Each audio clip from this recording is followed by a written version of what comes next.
Hello good morning friends, आपका फिर से स्वागत है भारदास जुडिशियल क्लासेस में। ये चैनल आपको ऑनलाइन लॉ की क्लासेस फॉर सिविल जज, एपीओ, यूपीएससी या स्टेट पीसीएस एग्जामिनेशंस के लिए अगर लॉ पेपर है आपका, या जनरल स्टडीज़ के लिए आपका कॉन्स्टिट्यूशन का पेपर है, तो आपको यह चैनल आपके लिए महत्वपूर्ण प्रतीत होगा। अभी हम लोग बात कर रहे थे the transfer of property act के बारे में।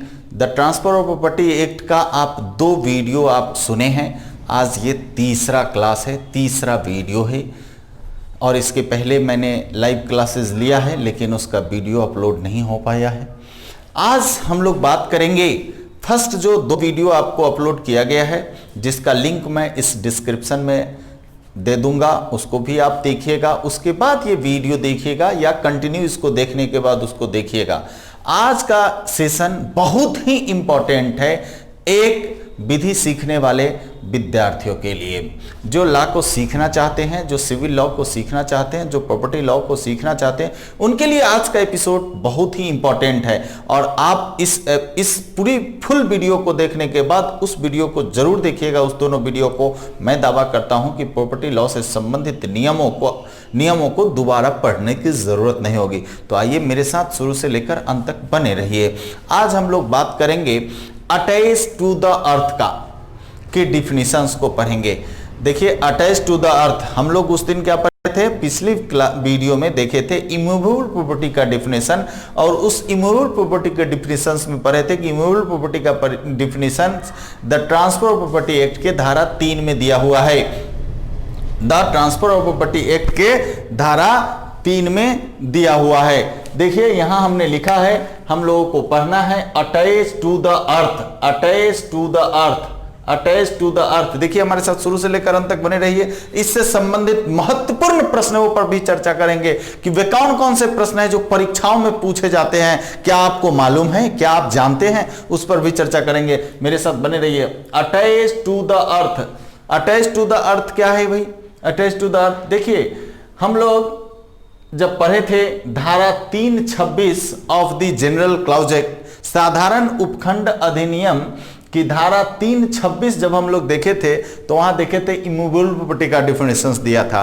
इमूवेबल प्रॉपर्टी का definitions no doubt transfer property act में भी है, जनरल क्लॉज एक्ट में भी है।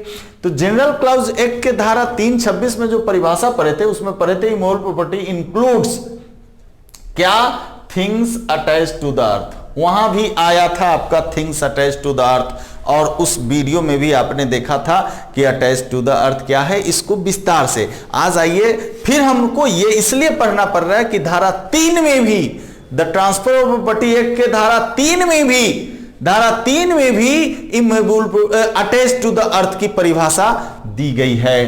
तो यहां देखिए इमूवेबल प्रॉपर्टी का डिफिनीशंस, आईपी मतलब इमूवेबल प्रॉपर्टी का डिफिनीशंस जब हम लोग पढ़े धारा 326 of the general clause act, तो वहां things attach to the earth को पढ़े थे। आज हमको पुनः धारा 3 में चूंकि अलग डिफिनीशंस दिया गया, अटैच टू द अर्थ है। बहुत से विद्यार्थी कंफ्यूजन में रहते हैं कि सर इमूवेबल प्रॉपर्टी का भी डिफिनीशन दिया हुआ है, अटैच टू द अर्थ का भी डिफिनीशंस दिया हुआ है, दोनों में क्या अंतर है? आइए हम आगे देखते हैं इसमें क्या अंतर है। तो attach to the earth, attach to the earth का परिभाषा इसमें यही है कि रूटेड इन द अर्थ। अब भाई ये रूटेड इन द अर्थ क्या होता है? एकदम भूमि में जड़ित चीजें भाई, जैसे फलदार वृक्ष। देखिए मैंने यहां फलदार वृक्ष की बात की है।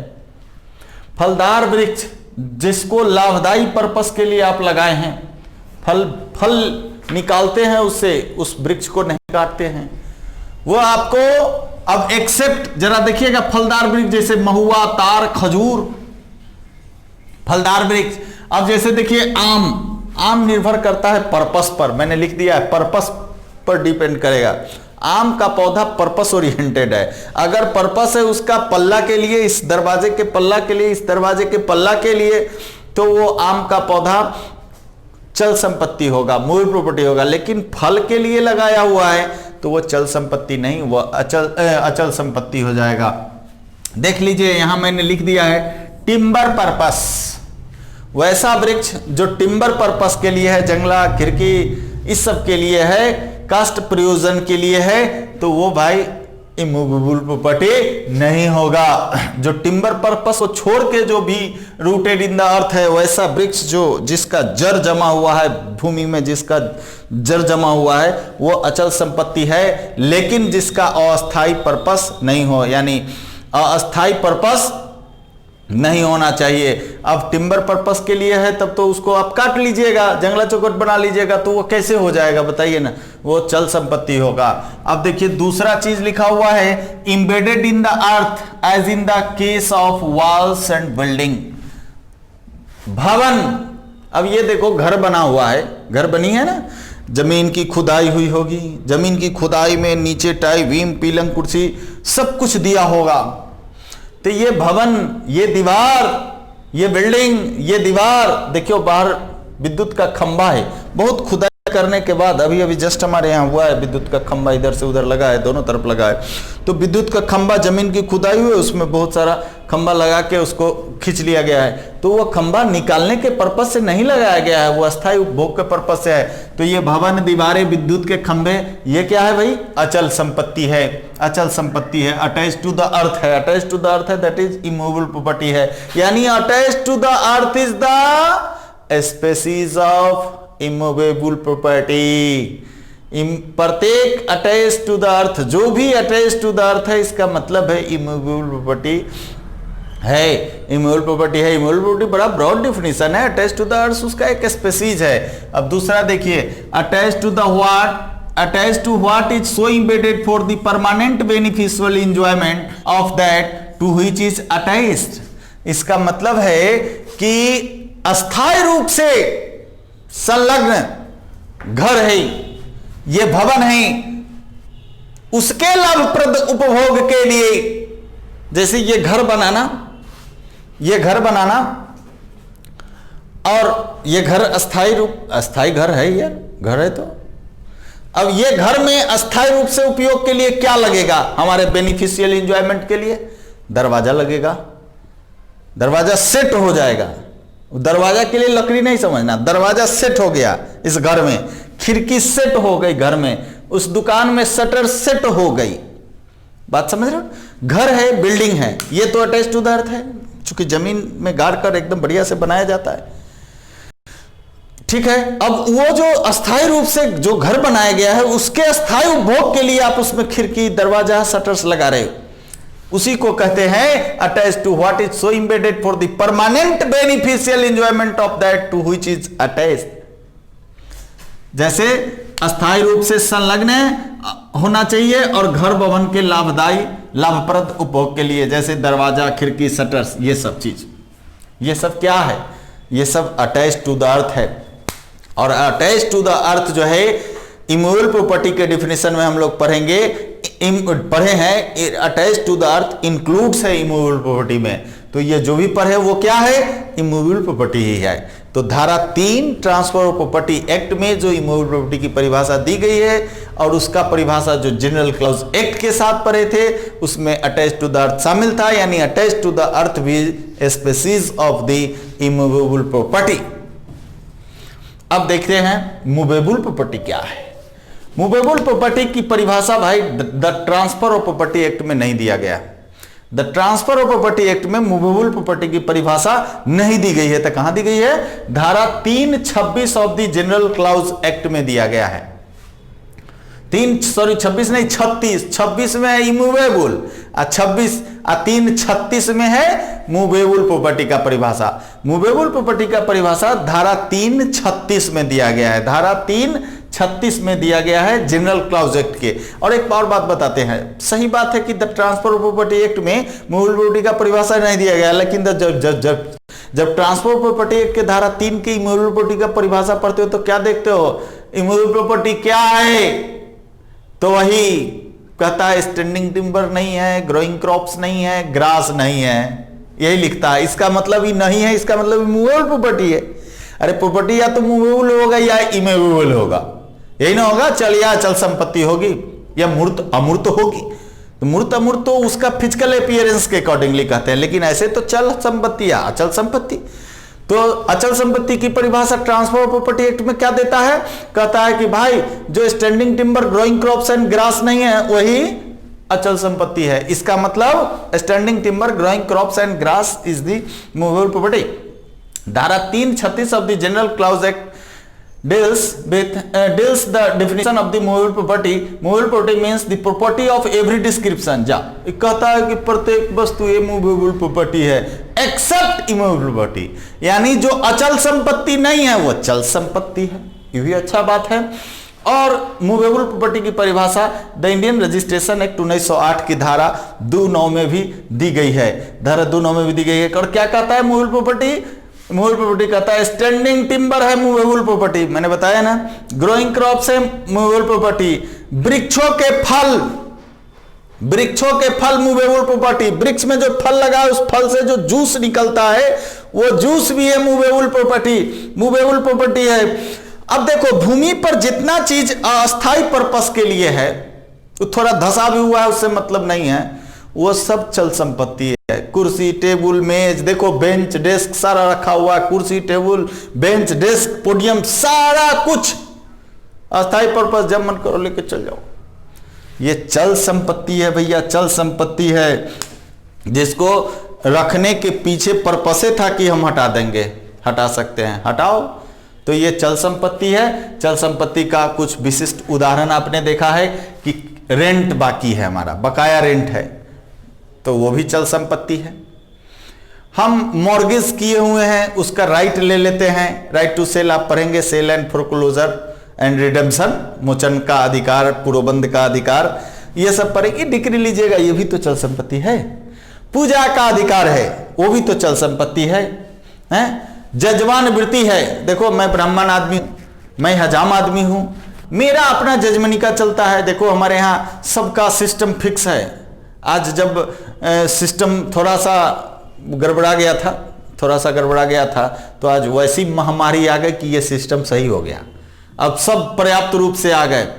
हम लोग के यहाँ देखते थे सिस्टम बड़ा अच्छा था, और हम उसी सिस्टम को अपनाना बेहद हम लोगों के स्वास्थ्य के लिए लाभदायी था। खैर छोड़िए, जजमान का जो अधिकार होता है, जजमान का वो भी जो अधिकार है, वृत्ति का जो उनका जजमानी वृत्ति है, वो भी चल संपत्ति है। अब जैसे पंडा जी हैं, उन पंडा जी को जो दान लेने का है और उनको जो मिलता है भुगतान, वो भी चल संपत्ति है।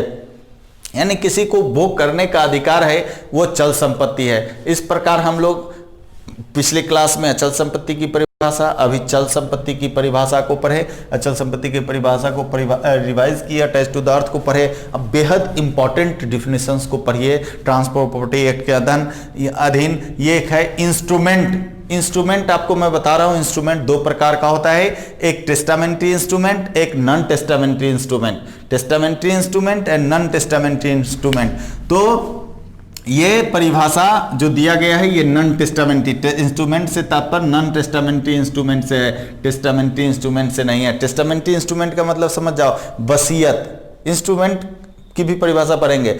यहाँ इंस्ट्रूमेंट की परिभाषा, इंस्ट्रूमेंट क्या है? लिखत, डॉक्यूमेंट। हम लोग जो डॉक्यूमेंट बनाएंगे वही तो इंस्ट्रूमेंट होता है। तो दो प्रकार का होता है, एक टेस्टामेंट, वसीयत पर, इच्छा पत्र, टेस्टामेंट्री। तो ट्रांसफर प्रॉपर्टी एक्ट में तो हम लोग पढ़ चुके हैं, उसको इच्छा पत्र से कोई मतलब नहीं है, उस पर लागू भी नहीं होता है। तो यहाँ इंस्ट्रूमेंट से तात्पर्य नॉन टेस्टामेंट्री इंस्ट्रूमेंट से है। दूसरा इंपॉर्टेंट डिफिनीशन है अटेस्टेड। अटेस्टेड का क्या मतलब, किस चीज को? इसका रिलेशन इंस्ट्रूमेंट से है। जो डॉक्यूमेंट लिखाया है ना, जो डॉक्यूमेंट लिखाया है उसको दो और दो से अधिक व्यक्ति हो सकते हैं, दो ही हो या दो से अधिक भी हो तो चलेगा।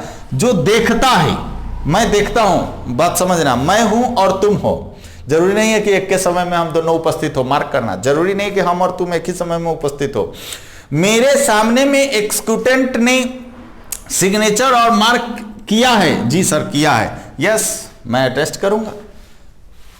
हाँ, वही अटेस्टेड होता है। मेरे सामने में अगर किए हो, तुम एक्सक्यूट किए हो, एक्सक्यूटर ने एक्सक्यूट किया है, वही तो होता है। जिसको मैंने देखा है, या उसके अथॉरिटी को देखा है दस्तखत करते हुए, वो भी होता है। अब है दूसरा, अटेस्टेड के बाद हम लोग इंपॉर्टेंट डिफिनेशन अटेस्टेशन। अटेस्टेशन क्या होता है? अटेस्टेशन का मतलब होता है, ये तीनों एक दूसरे से जुड़ा हुआ है। इंस्ट्रूमेंट बना है तो अटेस्टेड होगा दो या अधिक लोगों से। अब यही अटेस्टिंग विटनेस यदि यह लिखता है कि मेरे समक्ष एक्सक्यूटेंट ने इस डीड को एक्सक्यूट किया ही, वही कहलाता है अटेस्टेशन।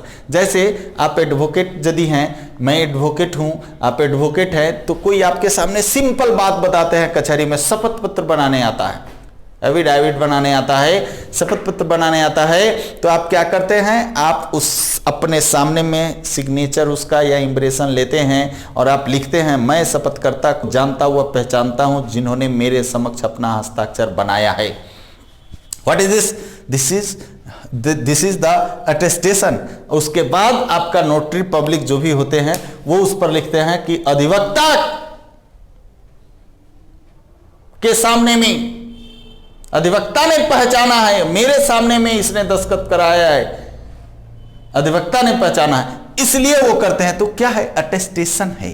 अटेस्टिंग विटनेस जब ये डिपोज करे कि मैंने एक्सक्यूटेंट को सीन किया है, देखा है, तो वो अटेस्टेशन कहला जाता है। अटेस्टेड क्या हुआ? जब हम दो आदमी अगर आपको देखे हैं और दस्तखत कर दिए, अटेस्टेड हुआ। यदि हम उस पर ये लिख देते हैं, ये उसके लिख देते हैं कि उपरोक्त कथन मेरे सामने में लिखाया है, ये अटेस्टेशन कहलाता है। दूसरा है रजिस्टर्ड। जहां जहां ट्रांसफर ऑफ प्रॉपर्टी एक्ट का विस्तार है, वहां वहां उस टाइम बीइंग में इनफोर्स जो भी रजिस्ट्रेशन से संबंधित लॉ है, या इंडियन रजिस्ट्रेशन एक्ट हो या जो भी लॉ है, जहां जहां ये ट्रांसफर ऑफ प्रॉपर्टी एक्ट लागू है, वहां उस समय उस टाइम बीइंग में इम्पोर्स लॉ के अधीन जिस डॉक्यूमेंट को रजिस्ट्री कराते हो वही तो रजिस्टर्ड है। रजिस्ट्रेशन करा लिए तो रजिस्टर्ड है। कैसे कराए? तो उस समय जो टाइमिंग, उस समय जो लॉ इन्फोर्स्ड है उसके तहत रजिस्ट्रेशन कराइएगा तब रजिस्टर्ड है। सिंपल। तो हम लोगों ने आज इमूवेबल प्रॉपर्टी के परिभाषा को पढ़ते हुए अटैच्ड टू द अर्थ के परिभाषा को पढ़ा और मूवेबल प्रॉपर्टी की परिभाषा को पढ़ा और instrument, attested, attestation and registered पढ़ा। और अगले वीडियो में हम लोग एक्सनेबल क्लेम, अनियोज्य दावा की परिभाषा एवं ट्रांसफर ऑफ प्रॉपर्टी के परिभाषा को पढ़ेंगे।